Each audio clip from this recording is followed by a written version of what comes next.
Olá pessoal, vamos então dar continuidade às nossas aulas, mesmo que em condições excepcionais à distância. E então hoje nós vamos falar sobre coordenadas curvilíneas. Qual a importância disso? Há muitos problemas de eletrostática e de magnetostática que envolvem essas simetrias, né? Então nós temos que transformar o nosso sistema de coordenadas retangulares x, y, z para sistema de coordenadas curvilíneas.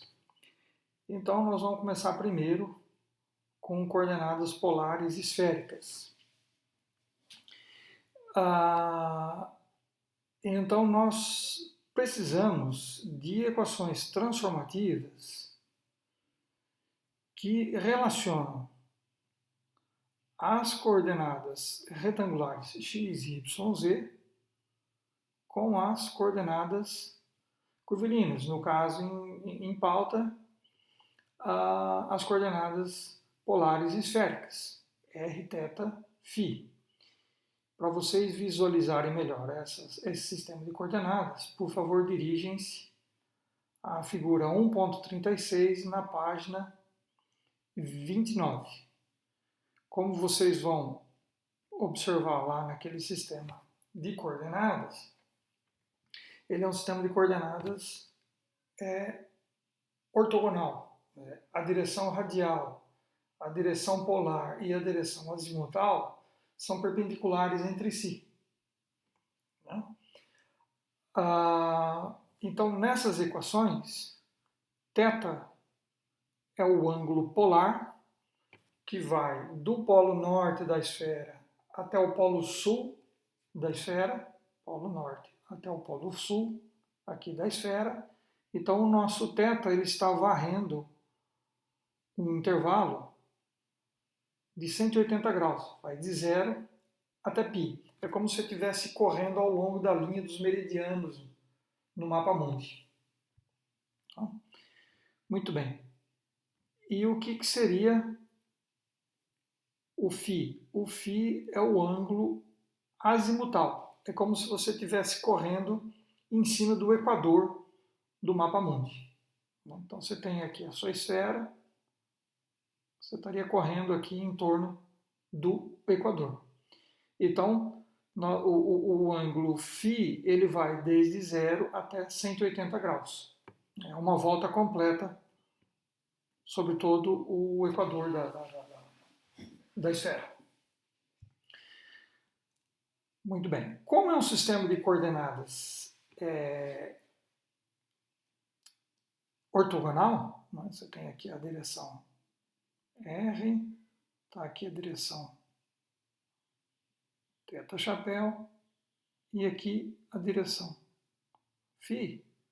Elas formam um ângulo de 90 graus entre si. Portanto, esse é um sistema ortogonal. E por ser um sistema ortogonal, uma combinação linear desses três vetores unitários vai gerar um vetor no espaço. Né? Um vetor A. Então, quando nós quisermos encontrar a representação desse vetor no sistema de coordenadas esféricas, basta você pegar um número aqui e multiplicar pelo vetor unitário R, um número multiplicar pelo vetor unitário θ, um número multiplicar pelo vetor unitário φ.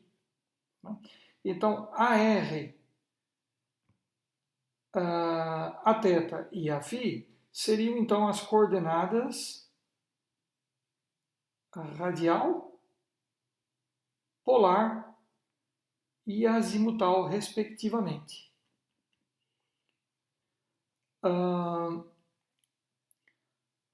Vai ser importante para nós encontrarmos representação de algumas quantidades nesse sistema de coordenadas, como, por exemplo, o deslocamento infinitesimal, que muitas vezes nós vamos ter que fazer integral de linha nesse espaço.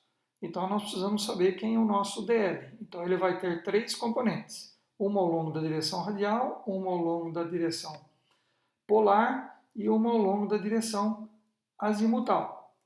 Então, aquele ao longo da direção radial, se vocês então se dirigirem à figura 1.38, deixa eu ver para ter certeza, exatamente, na figura 1.38 da página 29, 38 da página 29, vocês vão notar então que o DLR é o DR, é um pequeno deslocamento ao longo da radial.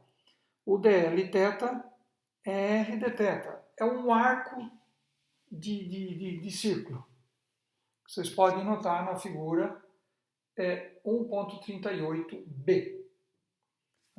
E o R seno de θ de φ também seria um arco de circunferência, mas projetada no plano. Tá? Então, essas quantidades vão ser muito importantes, essas componentes para nós, para o que vem adiante. Então, por exemplo, se nós quisermos saber qual é o elemento de volume, nesse espaço, basta você pegar as componentes do vetor deslocamento, que seria lado vezes lado vezes lado de uma pequena caixinha lá no sistema de coordenadas esféricas. Seria mais ou menos assim, é como se fosse uma pequena fatia de uma melancia, quando você corta ela. Toma vários planos, né? Então você teria lado aqui, vezes lado, vezes lado. Desculpa. Lado, vezes esse lado. Então, se vocês pegarem o DR θ, desculpa, R de θ, R seno de θ de θ, multiplicarem respectivamente todos eles, nós vamos obter o elemento de volume em coordenadas esféricas. R ao quadrado, seno de θ dr de θ. Muito bem. Deixa eu apagar toda essa bagaceira que acabou ficando aqui.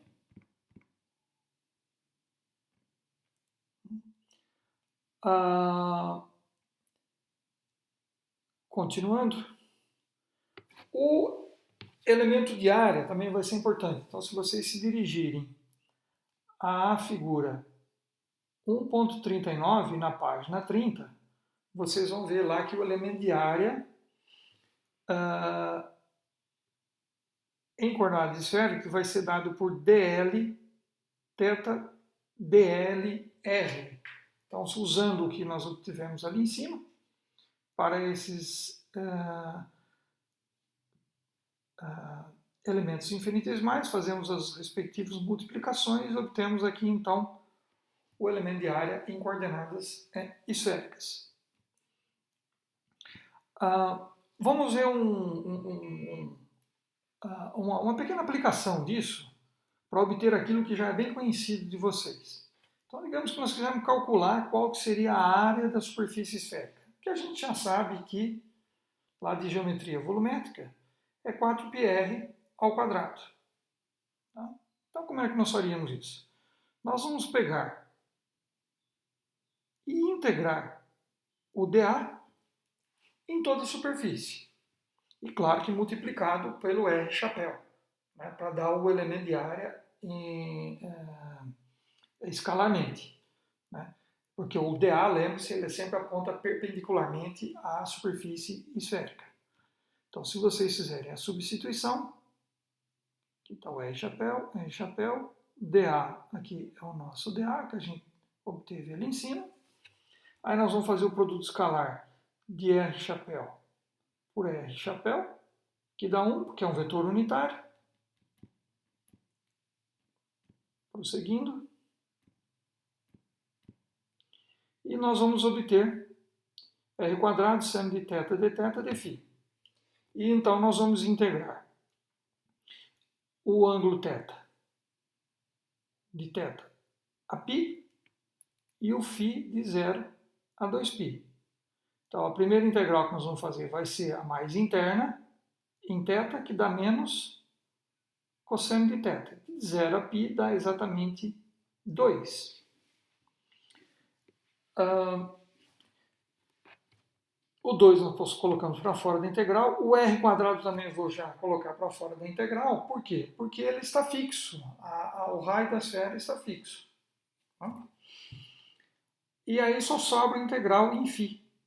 Dφ de 0 até 2π, que dá 4πr então, ao quadrado. Então vai dar 2π vezes 2, dá 4π, 4πr ao quadrado. Essa então seria a área da nossa superfície esférica. Então, prosseguindo. Vai ser importante também, nesse sistema de coordenadas, encontrar quem é o gradiente, o divergente, o rotacional e o laplaciano. Eu vou fazer em mais detalhes isso daqui em física matemática dentro em breve. Para quem já fez física matemática 1, talvez não vai ter dificuldade de entender isto. Quem ainda não fez, vai aprender. Então lá nós vamos deduzir todas essas expressões, para o gradiente, para o divergente e para o rotacional. Vocês podem ver que já são expressões assim um pouco mais complexas. Elas não obedecem àquela simetria de permutação cíclica, como é o caso para coordenadas retangulares. Todas essas expressões aqui são importantes, mas a que é mais importante eu vou destacar para vocês é a do Laplaciano. Por que é importante? Porque lá em eletrostática nós vamos ter que encontrar o potencial gerado por uma carga, por uma distribuição de carga. E o potencial obedece uma equação diferencial que envolve um Laplaciano. Daí a importância de nós sabermos qual é a representação do Laplaciano em sistemas de coordenadas esféricas. Então, como uma pequena aplicação, uma simples aplicação desses formulários, ou deste formulário, vamos fazer a verificação do teorema do divergente em coordenadas esféricas. Lembre-se, o teorema do divergente ele tem um dos lados que envolve uma integral de superfície. E o outro lado do teorema envolve uma integral de volume. Então nós vamos calcular as duas integrais de superfície e de volume e mostrar que elas são exatamente iguais. Então vamos fazer primeiro a de superfície. Então nós vamos substituir aqui o nosso V, que é R quadrado, R chapéu. Aqui o elemento de área. Então aqui o elemento de área e aqui o vetor. Fazemos o produto escalar de R chapéu por R chapéu, que dá 1. R quadrado vezes R quadrado é R a quarta, seno de θ d θ, dφ. Ora, o nosso raio, ele está fixo. Como ele está fixo, então o nosso R minúsculo vai ser igual ao R maiúsculo, que é o raio da esfera. Lembre-se, esse R minúsculo, eles têm que estar variando, né? Mas nesse caso específico, ele vai estar fixo. Então nós estamos em cima da esfera, então ele tem sempre o mesmo valor. Então nós já vamos colocar ele igual ao raio da esfera. De tal maneira que esse R a quarta aqui vai sair para fora da integral e ficamos com R a quarta. E aí nós ficamos com a integral nos ângulos. E como nós já vimos anteriormente acima, esse resultado dá exatamente 4π. E, portanto, o resultado é 4π R a quarta. Agora vamos fazer o mesmo cálculo usando o lado direito do teorema. Agora nós vamos fazer uma integral de volume. E para isso, antes, nós temos que calcular o divergente. Então, nós voltamos lá para cima, para a expressão do divergente. E notamos aqui o seguinte, que o vetor ele tem, então, 3 componentes. Uma ao longo da radial, uma ao longo da direção polar e uma ao longo da direção azimutal. Essas duas aqui são nulas, porque o nosso vetor só varia ao longo da direção radial. Então nós vamos precisar simplesmente desse primeiro termo para o cálculo do divergente. Então vamos voltar para lá. Então, o divergente vai ser simplesmente 1 sobre r quadrado, del r de r quadrado, e aqui eu simplesmente substituir quem quero a VR, que é r quadrado. Então vai dar r à quarta, e cuja derivada é 4r ao cubo, dividido por r quadrado, vai dar 4r. Então nós vamos substituir isto aqui no divergente, que vai dar o 4r, e aqui, que o elemento de volume, vamos substituir pela sua expressão. E ao fazermos essa manipulação algébrica, nós notamos então que aqui 4r vezes r quadrado dá 4r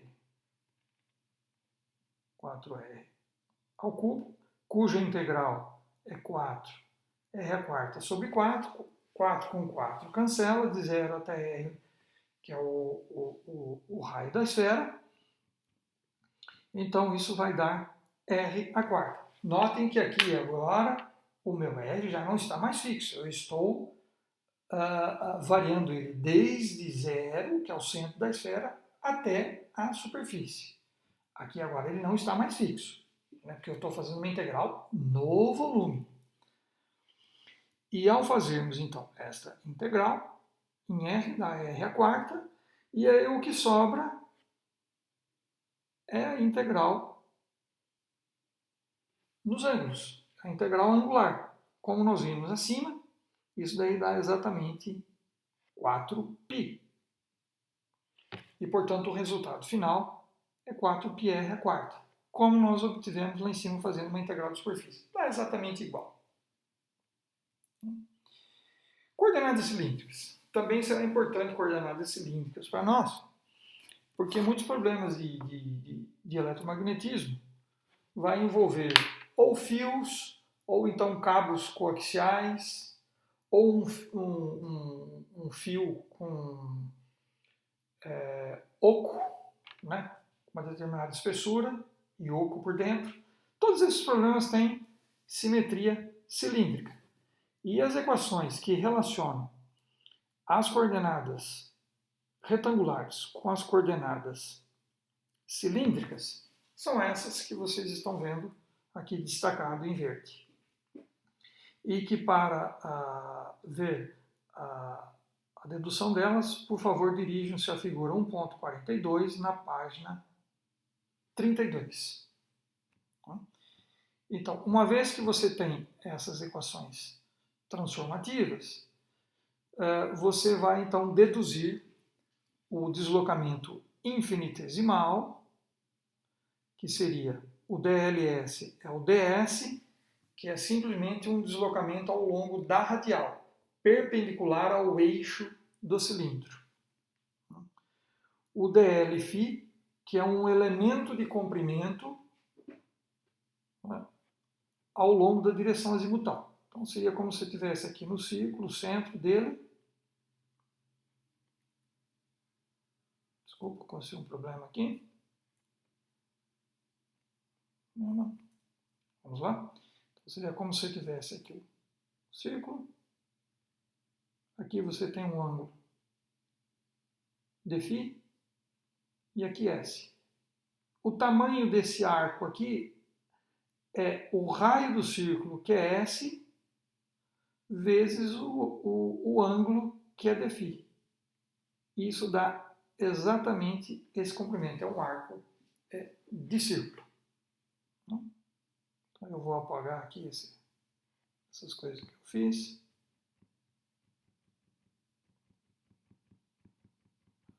Não ficar toda essa sujeira na minha apresentação. Então esses seriam os elementos, os deslocamentos infinitesimais ao longo da direção radial, azimutal e ao longo do eixo do cilindro.